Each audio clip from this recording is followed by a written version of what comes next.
ஆன்மீக தமிழ் அன்பர்களே நண்பர்களே, உங்கள் அனைவருக்கும் தமிழ் யூடியூப் சேனலின் இனிய தமிழ் வணக்கம். தாய்மொழியால் இணைவோம், தாய்மொழியை வளர்ப்போம். வாழ்க தமிழ், வளர்க தமிழ். நமது சேனல் ஆன்மீக பதிவில் மாணிக்க வாசகர் அருளிய திருவாசகம் என்னும் நூலில் உள்ள அனைத்து பாடல்களையும் தெளிவான மற்றும் இயல்பான விளக்கமுடன் மூலமும் உரையுமாக மாணிக்க வாசகரின் திருவாசகம் என்ற தலைப்பில் அளித்து வருகிறோம். இதனை ஆன்மீக அன்பர்களாகிய நீங்கள் கேட்டு சிவனருள் பெற்று இறைபலன் பெற வேண்டியும், மேலும் இப்பதிவு உங்களுக்கு பிடித்திருந்தால் இந்த பதிவிற்கு லைக் மற்றும் ஷேர் செய்தும், அது மட்டுமல்லாமல் இதுவரை இந்த சேனலுக்கு நீங்கள் சப்ஸ்கிரைப் செய்யவில்லை என்றால் சப்ஸ்கிரைப் செய்து பெல் பட்டனையும் அழுத்தி ஆதரவு அளிக்கவும் அன்புடன் கேட்டுக்கொண்டு இப்பதிவினை தொடர்கிறேன். வாருங்கள், ஆன்மீக பதிவில் மாணிக்க வாசகர் அருளிய திருவாசகம் அறிவோம், அறிந்து தெளிவோம், தெளிந்து சிவன் அருள் பெறுவோம். ஓம் நம சிவாய. திருவாசகம் என்பது சைவ சமய கடவுளான சிவபெருமான் மீது பாடப்பட்ட பாடல்களின் தொகுப்பு ஆகும். இதனை இயற்றியவர் மாணிக்க வாசகர். பன்னிரு சைவ சமய திருமுறைகளில் திருவாசகம் 8ஆம் திருமுறையாக உள்ளது. திருவாசகத்துக்கு உருகாதார் ஒரு வாசகத்துக்கும் உருகார் என்பது மூதுரை. பக்தி சுவையும் மனதை உருக்கும் தன்மையும் கொண்ட திருவாசக பாடல்கள் தமிழில் சிறந்த இலக்கியங்களின் வரிசையில் வைத்து எண்ணப்படுகின்றன.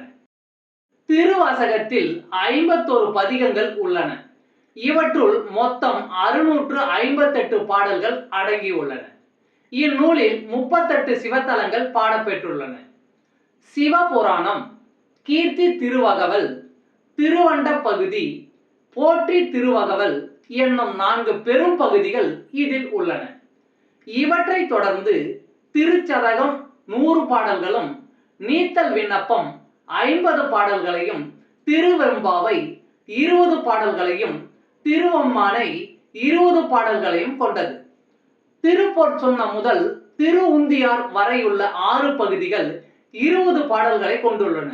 மற்றவை 10 பாடல்களை கொண்ட பதிகங்களாக உள்ளன.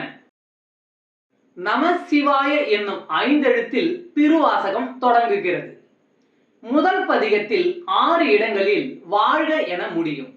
2வது பதிகத்தில் 5 இடங்களில் வெல்க என முடியும். 3வது பதிகத்தில் 8 இடங்களில் போற்றி என முடியும். இவ்வாறு 6, 5, 8 என அமைந்திருப்பது திருவாசகத்தின் 658 பாடல்களை குறிக்கிறது. 32வது வரியில் மெய்யே உன் பொன்னடிகள் கண்டின்று வீடுற்றேன் என பாடியிருப்பார்.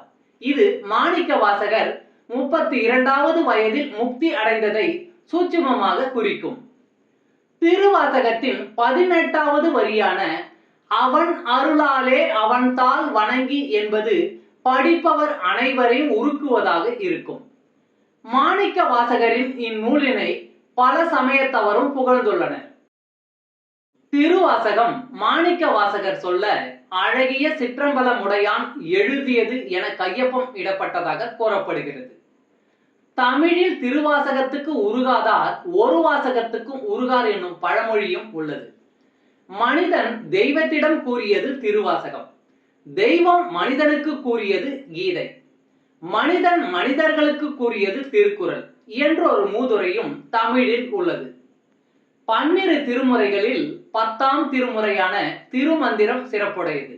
ஆனால் அதைவிட சிறப்புடையதும் சிகரமுமானது திருவாசகமே. இந்நூல் மனிதனின் உள்ளத்தில் புகுந்துள்ள சிற்றியல்புகள், அவற்றை களையும் முறைகள், இறையாகிய பரம்பொருளை நாடுகிறவர்கள் பெற வேண்டிய பேரியல்புகள், அவற்றை வளர்க்கும் முறைகள், அருள் வேட்கை கொள்ளல், அருளை பெறல், அதில் ஆழ்ந்து தோய்தல், இறைவனை காணல், அவனோடு தொடர்பு கொள்ளல், அவனிடமிருந்து பெற வேண்டியதை பெறுதல், பக்தியை பெருக்குதல், அது இறைபக்தியாக வடிவெடுத்தல், இறையுடன் இரண்டர கலத்தல் ஆகியவற்றை முறையாக கூறுகிறது. இவ்வளவு சிறப்புகள் நிறைந்த திருவாசக பாடலை நாமும் அறிவோம். சைவ சமய திருமுறைகளில் 8ஆம் திருமுறையான திருவாசகம் மாணிக்கவாசக பெருமான் அருளிய கீர்த்தி திருவகவல். பாடல் வரிகள் 21 முதல் 30 வரையிலான மூலமும் உரையும். திருச்சிற்றம்பலம். நந்தம் பாடியில் நான் மறையோனாய் அந்தமில் ஆரியனாய் அமர்ந்து அருளியும் வேறு வேறு உருவும் வேறு வேறு இயற்கையும் 100 ஆயிரம் இயல்பெனது ஆகி ஏறு உடை ஈசன் இப்புவனியை உய்ய கூறு உடை மங்கையும் தானும் வந்தருளி குதிரையை கொண்டு குடநாடு அதன் விசை சதுர்பட சாத்தாய் தான் எழுந்து அருளியும் வேலம் புத்தூர் விட்டேறு அருளி கோலம் பொலிவு காட்டிய கொள்கையும். பாடலின் விளக்கம். நந்தம் பாடியில் நான் மறையோனாய் அந்தமில் ஆரியனாய் அமர்ந்து அருளியும் 4 வேதங்களையும் ஓதி உணர்ந்த வேதியனாய் வந்து அளவற்ற அறிவு படைத்த ஆசாரியனாய் நந்தம்பாடி தலத்தில் அமர்ந்தாய். வேறு வேறு உருவும் வேறு வேறு இயற்கையும் 100 ஆயிரம் இயல்பனது ஆகி எண்ணி முடியா வடிவங்களையும் எண்ணற்ற பண்புகளையும் உடைய இயற்கை பொருளாக நீ வந்துள்ளாய். இந்த உலகம் வேறு, இறைவன் வேறல்ல. ஊனக்கண்ணுக்கு உலகமாயும் ஞானக்கண்ணுக்கு இறைவனாயும் தெரிவது ஒன்றே. ஏறு உடை ஈசன் இப்புவனியை உய்ய கூறு உடை மங்கையும் தானும் வந்தருளி. ரிஷப வாகனத்தை உடைய இறைவன் இவ்வுலகத்தை கடை தேற்றும் பொருட்டு மாதொரு பாகனாய் இங்கே எழுந்தருளி இருக்கிறான். குதிரையை கொண்டு குடநாடு அதன் மிசை சதுர்பட சாத்தாய் தான் எழுந்தருளியும். இங்கே குடநாடு என்பது மேல்நாடு என்பதையும் சதுர்படை என்பது திறமை பொருந்த என்பதையும் சாத்து என்பது குதிரை பழக்குகிறவனாய் என்பதையும் குறிக்கும்.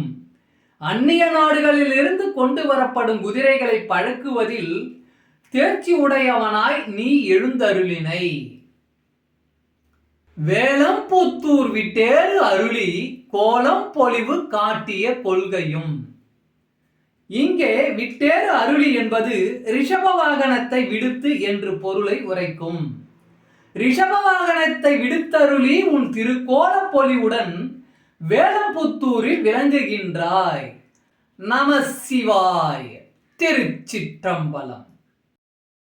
தமிழ் நண்பர்களே, ஆன்மீக பதிவில் இன்று மாணிக்கவாசகரின் திருவாசகம் என்ற தலைப்பில் திருவாசக பாடலை விளக்கமுடன் மூலமும் உரையுமாக தங்களுக்காக அளித்ததில் நான் பெருமை கொள்கிறேன்.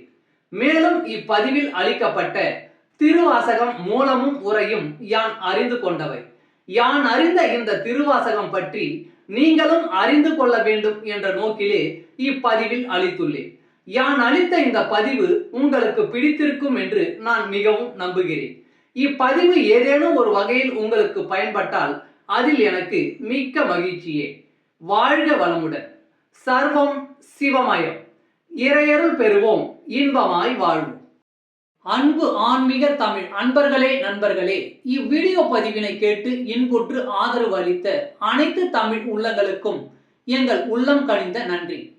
மேலும் இப்பதிவு உங்களுக்கு பிடித்திருந்தால் லைக் மற்றும் ஷேர் செய்தும், இதுவரை இந்த சேனலுக்கு நீங்கள் சப்ஸ்கிரைப் செய்யவில்லை என்றால் சப்ஸ்கிரைப் செய்து பெல் பட்டனையும் அழுத்தி ஆதரவு அளிக்கவும் அன்புடன் கேட்டுக்கொள்கிறோம்.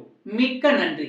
அடுத்த பதிவில் உங்களை விரைவில் சந்திக்கும் வரை உங்களிடமிருந்து விடை பெறுவது தமிழ் யூடியூப் சேனல்.